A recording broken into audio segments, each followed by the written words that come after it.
This note right here is called C sharp, but it's also called D flat. It's got two names.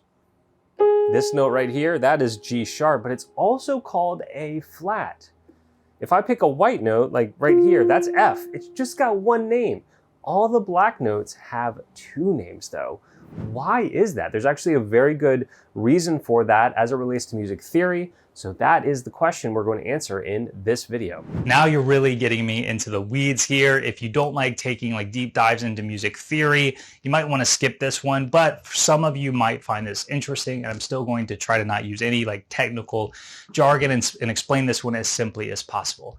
This one's not super important, but there is a reason why, a very kind of technical reason why we have the word both sharp and flat, not just one name for the black keys. And at this point, you have all the tools you need to be able to understand this answer, because you understand all 5 parts of this video, especially a song being in a certain key.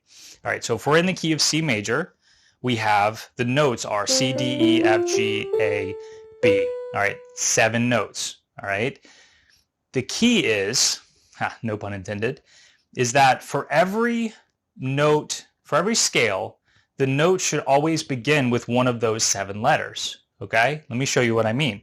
If we're in a D major scale, we have D, E, F, F sharp, right? Starts with F, G, A, B, C sharp, and then back to D. All right, I didn't say D, E,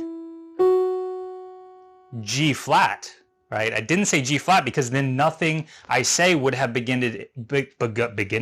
I'm inventing words here as well. And I didn't say anything that began with F. And if I would have said G flat instead, it would have been D, E, G flat, G. So I would have had G twice and F none at all. Right? So in this case, we use sharps. F sharp and so on. All right, what about the key of F? Let's go to the key of F.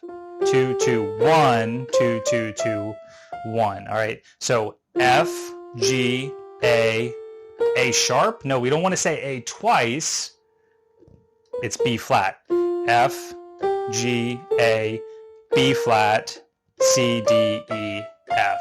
All right, so hopefully that makes sense. It just depends on which key we're in to make sure that of the 7 notes, we're using all of 7 of those letters one time, not less, not more. But once again, not super useful overall, but if you were curious about that, that is the answer, because real music snobs want it to be that way, especially if you get into things like sheet music. Well, thanks for sticking around with me for this long. We have one more video in this 10-part series, and that video is all about accidentals on the piano. If you've never heard that word, you don't know what that is, that's okay, because that's what we're going to be going over in the next video. So for part 10, all about accidentals on the piano, you can go ahead and click right here on this screen. Or if you want to go ahead and watch all 10 parts all in one video, you can find that right over here. So once again, for part 10 over here, for the entire content in one video right over here, click one of those 2 options, and I'll see you in the next video.